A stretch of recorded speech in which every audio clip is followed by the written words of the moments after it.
بسم اللہ الرحمن الرحیم۔ السلام علیکم۔ آپ دیکھ رہے ہیں ٹی اکیڈمی اور آج کا ہمارا ٹاپک ہے حمد کی تعریف، جس میں آپ کو بتاتی ہوں کہ حمد کیا ہوتی ہے۔ اس کی سمپل سی ڈیفینیشن ہے، حمد اس نظم کو کہتے ہیں جس میں اللہ تعالیٰ کا ذکر کیا جائے، اس کا شکر ادا کیا جائے اور اللہ کی تعریف بیان کی جائے۔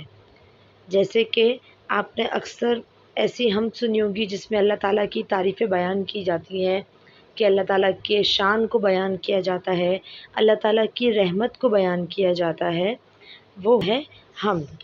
ٹھیک ہے، مثلاً بنائی ہے تو نے یہ کیا خوب چھت، کہ ہے سارے عالم کی جس میں کھپت۔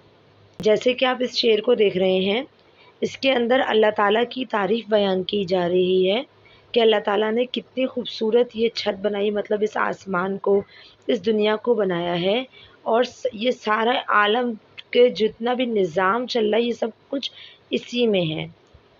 ویڈیو اگر پسند آئی ہو تو لائک ضرور کیجیے گا، کامنٹ ضرور کیجیے گا اور اپنے دوستوں کے ساتھ شیئر ضرور کیجیے گا۔